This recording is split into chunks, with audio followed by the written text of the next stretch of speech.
US President Joe Biden has warned of food shortages. This morning, the U.S. and the world bracing for food shortages. Supply chain disruptions have starved stores of staples, from the produce aisle to the paper products. 500 years ago, North America produced more food than it does today. That is a fact. Our question is always, well, if it was so abundant back then, how do we recreate that? Welcome back to another episode of The Resilient Show. We got Joe Salatin from Polyface Farm. Time magazine said this, that he is America's farmer, probably the most important farmer in our country right now. We're going to talk about food, our food supply, regenerative farming, what actually regenerative farming is. So it's a huge honor to have you here. I have so many questions, and I'm excited for our audience to learn about you and all the information you have to share on this topic. You think with information and knowledge we would progress, but we actually have went backwards. Why are we going backwards? What's making us go backwards? Because nature bats last. I mean, a great example is for 30 years, the academics and the scientists of the world told us to feed dead cows to cows. Let's look around the planet. Where does an herbivore eat carrion? The elk don't, the deer don't, the wildebeest don't. That violates a pattern. That's chaos. That's not order, that's chaos. The disease was found in a dead 5-year-old cow. New concerns over mad cow disease have some countries refusing to import American beef. 30 years later, here it raised its ugly head. I grew up, the phrase food allergy didn't even exist. No. We didn't hear about Campylobacter, E. coli, Listeria, Salmonella, diabetes. You knew maybe one person that had diabetes. It just didn't exist. According to experts, almost 2/3 of American adults are seriously overweight or obese. Why is it that Americans keep getting fatter in spite of government efforts? We're onto something big here, and it affects all of you. It's the food pyramid, which turns out is a pyramid scheme.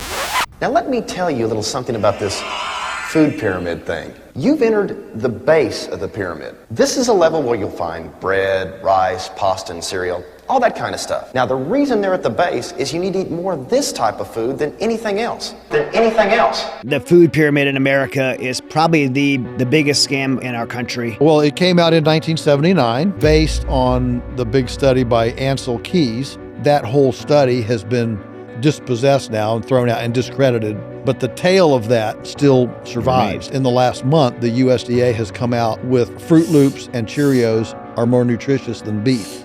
I mean, really?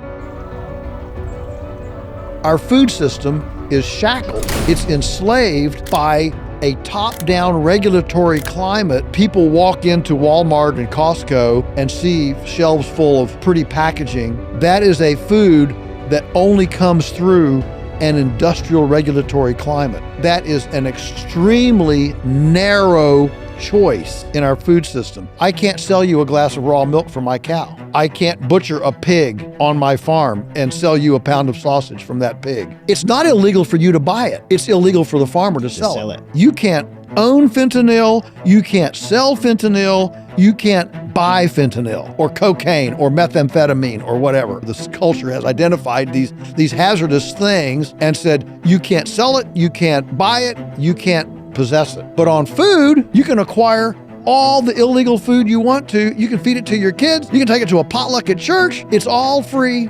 It's all fine. I just can't sell it. So if it's really hazardous, why should it be okay to buy it or gift it? What is it about a money transaction that suddenly turns it from patriotic, benign, good stuff to a hazardous substance? So these regulations are not about safety. They're about protecting the marketplace. Today, 4 companies control 85% of America's meat supply. This is called the free market.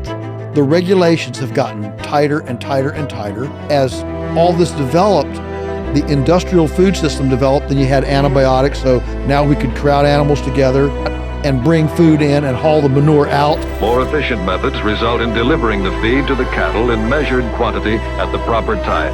Another important step in the production of good beef. So as that developed, we started getting an opaque food system. Around these big facilities, fences went up, guard towers. And what happens when people are shut out of an economic sector? They become fearful. The fear of the unknown. Well, what do you do when you fear the unknown? In this case, you ask for a bigger bully, the government, a bigger bully to look behind that fence. Now we're trusting the government. The bureaucracy grew, the regulations grew, the industry grew. The little neighborhood farmer market completely collapsed as this centralized, industrial, opaque system developed. And I think in this area of regenerative farming, being able to be independent of the food industry, who is the opposition? I'm going to give you an answer that you're not expecting.